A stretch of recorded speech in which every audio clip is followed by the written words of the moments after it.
You know, right now there is a 12-foot jack-o'-lantern monster animatronic in the garden center at Lowe's. Light up eyes, moving arms, $400. And it is August, the start of August. And I stood there looking at it anyway and grinning like I was 9 years old. I've been getting two completely different comments on this channel the last couple of weeks, really the last week. One group says, thank God, this is the kickoff of the best time of year. Spooky season starts August the 1st. Some people say July the 5th. The other group says it's way too early. This is ridiculous. They're ruining everything. They're rushing everything. And here is the thing from my perspective.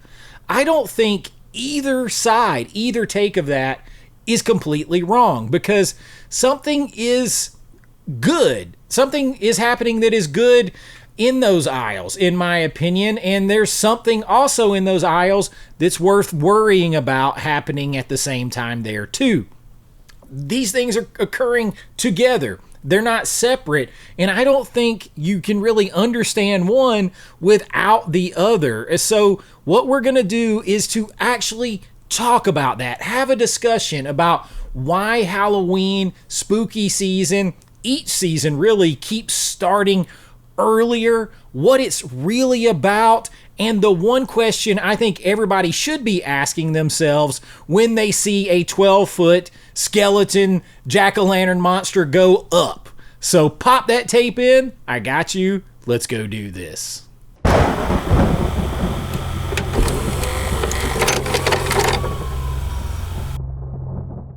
All right, so I went and I looked, and I've got footage where I've been out there looking already because it's fun.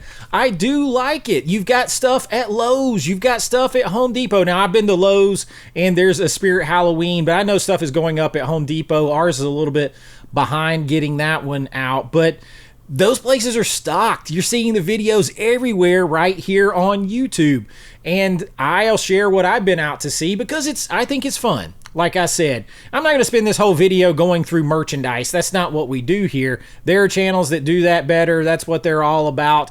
And honestly, that's not what interests me about it anyway. What interests me is why.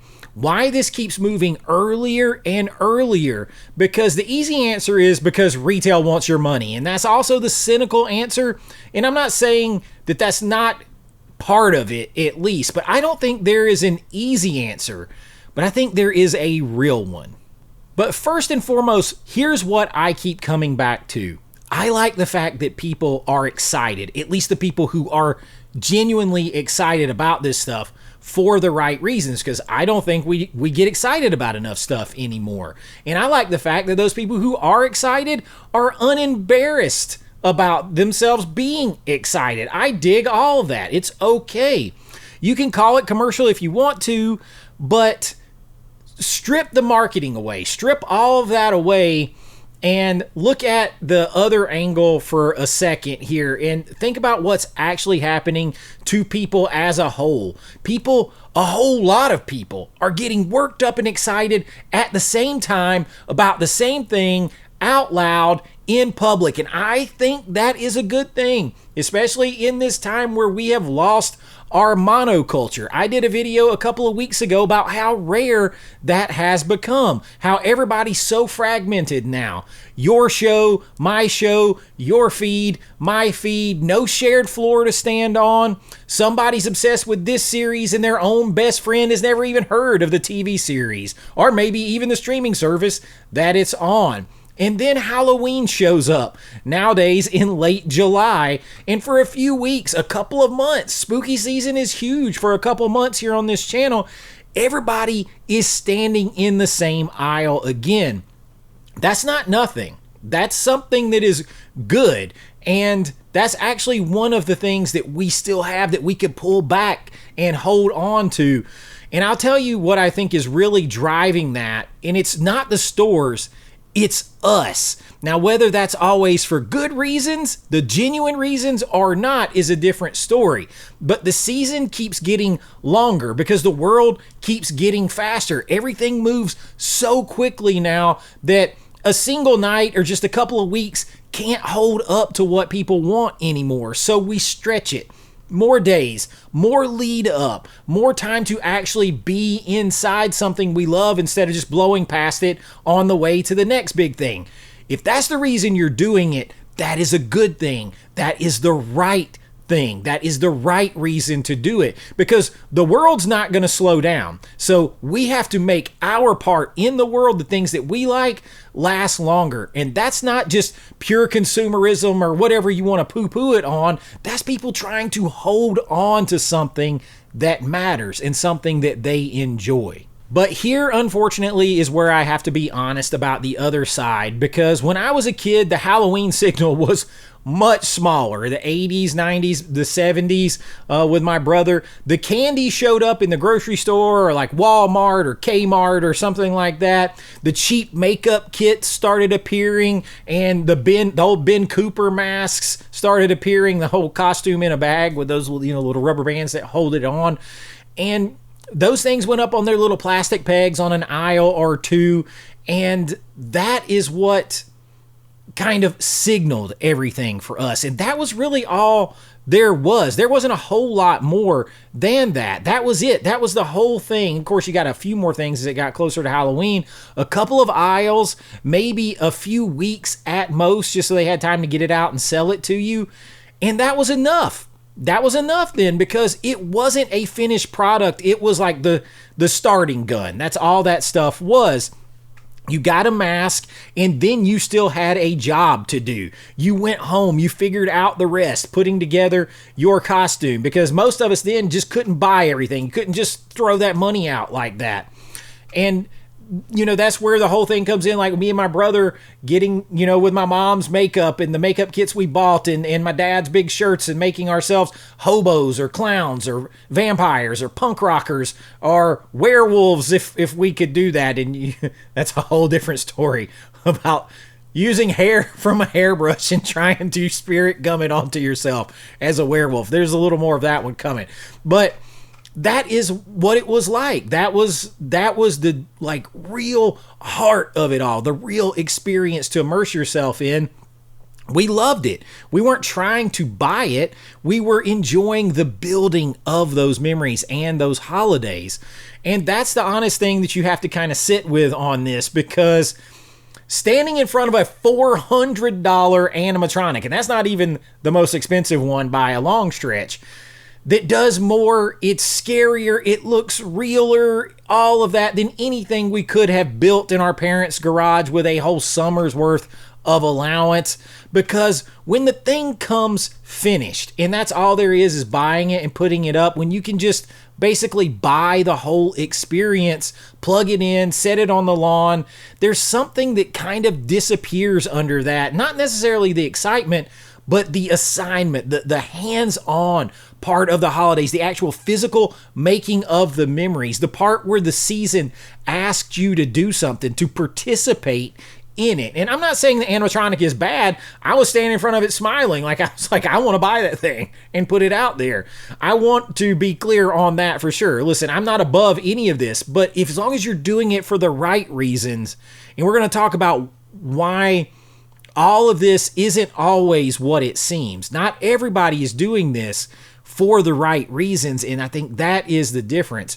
Because when you have a holiday and you have to be a part of it and enjoy it and work through it and do things with other people, you kind of assemble the holiday and the memories along with it versus buying it and installing it. And I think that's where we have to notice the difference. And here comes the other side to that, because this is the question underneath all of this, because I'm like on the party train. Hey, let's get excited about things. But it's performance versus real excitement and participation. And are we doing this thing to share something, or are we doing this to post something and look like we have the bestest, most perfect life ever? Is that the question here? And I'm not trying to be cynical, because a driveway display can be one of the purest acts of joy that you can have. It's excitement just put in physical form, setting out there.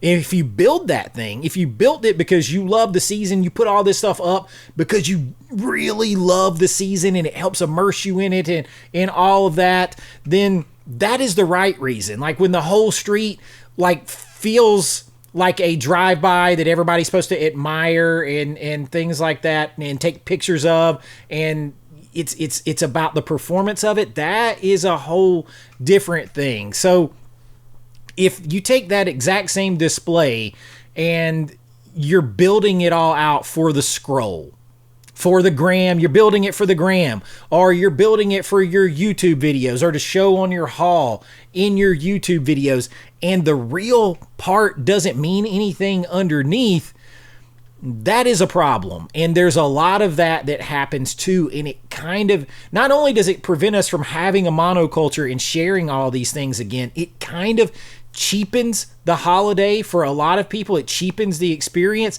and it makes a lot of other people very cynical about it, and partly rightly so, because you could get the same decoration, the same price tag from two different people, and it exists in their yard or in their house for two very different reasons. One unique, one genuine, one performative, and for an appearance of something that they don't really enjoy or live, but they want to look like it, and they want to look like the bestest ever.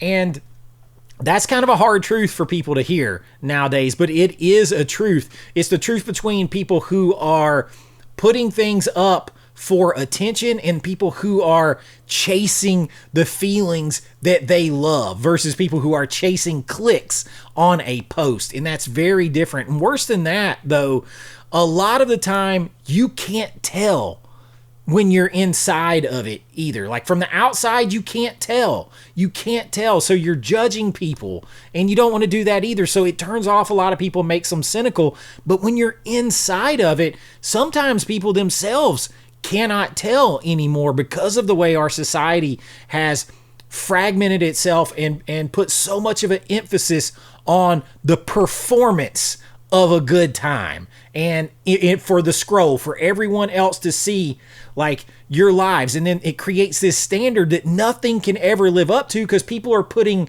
fake, sometimes real, but a lot of times fake and performative bestest moments ever on their Instagrams or YouTubes, and portraying that as real life. And the other 99% of it, it's just like you. It's struggling, trying to clean the house, all that stuff, but they wipe that away. So it sets out, instead of bringing people together, it puts this profound sense of emptiness and unhappiness in people because they're trying to live up to lives that don't exist. And so if two people with very different mindsets buy those same Halloween animatronics for very different reasons, you can't tell from the outside. And so there can be cynicism on top of it from even the people who are doing it for the real, genuine reasons. And then the people who are inside of it, they are so unaware anymore. They can't tell the difference sometimes between the two. And that might be the worst thing of all, because then you can't tell real from fake on your feed. And some people are getting where they can't tell genuine and heartfelt from performative and fake in their own selves. And that is very, very tough. And I'll implicate myself here a little bit too, because I'd be a hypocrite to say, because I drove to the store and filmed the Halloween aisles and I'm putting it on the internet. I'm in this. I'm not standing outside pointing. The difference is, and I've thought about this, the difference is that I've been walking those aisles since long before there was anything available to post on them. And listen, the camera doesn't change anything for me. Like this, the camera helped bring out this realization in me overall. And I think a lot of people probably feel this same way about that duality. So I'm not going to sit here and tell you that I know what everybody's feeling one way or the other. But here's the thing that keeps me the most honest about it. For my son is 15 going on 16. My daughter is 14. And for that whole time, even when they were little, I started taking them to the Halloween stores. I have old pictures on my phone from hell, even before I had a phone, we took a little camera with us, one of those disposable ones, with us to the store, to the Halloween store, and I've got pictures of my son like holding a sickle and putting on like a V for Vendetta mask and putting on Freddy Krueger and Jason and Spider-Man, and my daughter having a little Winnie the Pooh thing. Like we used to do it to just get excited, and that became part of the tradition long before I ever thought about a scroll, or hell, I don't even know if all of it even existed then. So those years weren't like small to me. Those are big memories that I remember, and it was fun, you know, when the scary stuff, like jump out and get them. My son jumped out, like that little hand that you put your hand in and get the candy, and it clamps down and goes, oh man, that thing used to get him so bad, and that was a big memory. So I put myself in here with that caveat because I feel like I know where I stand. But that doesn't mean anybody is infallible and capable of losing that line, so to speak. It just all completed that cycle of being a horror fan as a kid, with my uncle telling me ghost stories and staying up and watching Elvira and Joe Bob Briggs and Rhonda Shear and old stuff on TBS, late night horror movies, and WKHX or something like that, or WXIA Atlanta here. All of that kind of came full circle. So I carry all that with me when I go and look at this stuff. That's why I get excited. So it comes from a different place than, oh, hey, they're stocking up the stores. Let me run out and film it so that I can be the first one up with it on YouTube. Or, hey, let me run out and buy it so that I can post the pictures and show up. You know, mine's going to look better than my girlfriend down the street, or mine's going to look better than my boys over here that I know. That's probably not the best, most authentic reasons to be doing something, and it doesn't connect people the same way as the authentic experience and memories do. But because those are the things that every year when they pop up, they mean something versus just run out and film it. And now that my kids are older, it's a little bit different. I'm probably the one dragging them to do some stuff now. Like we go to Halloween Horror Nights at Universal Orlando every year because I'm a big kid. I love going through those haunted houses and watching my son last year through the Friday the 13th house. My son, my daughter, my stepdad, my mom, and Risha, we all went through that house, and my son, bless his heart, he got every possible jump scare going through that house, and I thought my mom and Risha were going to stop breathing laughing so hard when we got out of there. Those are the things that are genuine and real, and you're going to remember those forever. You're not just buying those experiences to do them for the gram or to do them to get views on YouTube. And that is the difference between us all as a culture rebuilding things that last and mean something versus doing things for attention and for the wrong reasons that individualize ourselves instead of connecting us to other people. And I guess that's what I was thinking about here. And listen, there's a lot of Halloween content coming on this channel, spooky season and then Christmas season, because I love it. I love it. And I guess you could say, well, yeah, you're talking about it too, but I try to talk about it and put myself in it personally from here because I like it so much. It all means so much to me. So it's the feeling underneath the spending and the doing that means the absolute most. So is it too early? Is it too commercial? Is it too much? Too soon? Too fast? Too much? Too soon? I don't think I'm the right person to tell you. You've got to decide that for yourself, because I'm the guy sitting there smiling like an idiot looking at this giant jack-o'-lantern monster. So I think the right response is to ask yourself, like, honestly, why are you excited to see it? Why are you excited to buy it? Why are you excited to have it, to do this thing? Is it for the right reason? Is it because you genuinely love this season and Christmas season and all that? Because the same applies. And you want the people around you to feel it too. Like my family's like, he's like Clark Griswold. He just wants everything to be the bestest ever and tries so hard. Is it because you want that for your family and whoever is coming there to enjoy it and be pulled into the experience of it all? Or is it to perform this falsehood of, oh, look, I bought this, I'm excited, it looks better than yours, and I'm getting clicks on this and views on this. That's not the right reasons. And you are the only one who can really answer those questions.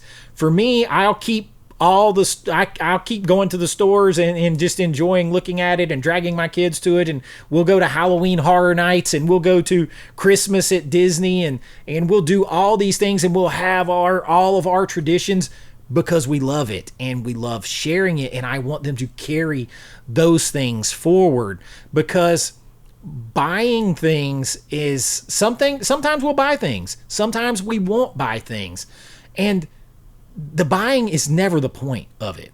Remember that. The buying is never the point of it at all. It is the experience and the memories you are building. So is that ever too early? Is having experience with people you love and sharing it and building memories, is there a such thing as too early when it comes to that? If you're doing it for the right reasons, I say absolutely not, because you only get this one ride. You better make it count. And that's what I got for you this time. You tell me in the comments, is your Halloween season starting earlier every year too? Christmas season starting earlier? Tell me why. What side of this are you on? Is it too early no matter what? Or is it never early enough to live it up to its fullest? Let me know. Hit the like, subscribe, hype this thing up. Help me launch into spooky season here, because I have a lot of ghost stories, movies, recommendations, all kinds of looks at our culture, the past, the 80s, 90s, 70s, Halloweens we loved, all of the stuff that you remember. You're going to find it all right here, because I love it that much. And that's what I got for you this time. And until next time, be kind, rewind like always. This is Chase with AV Pop Culture, and I'll see you real soon. Bye-bye. I know.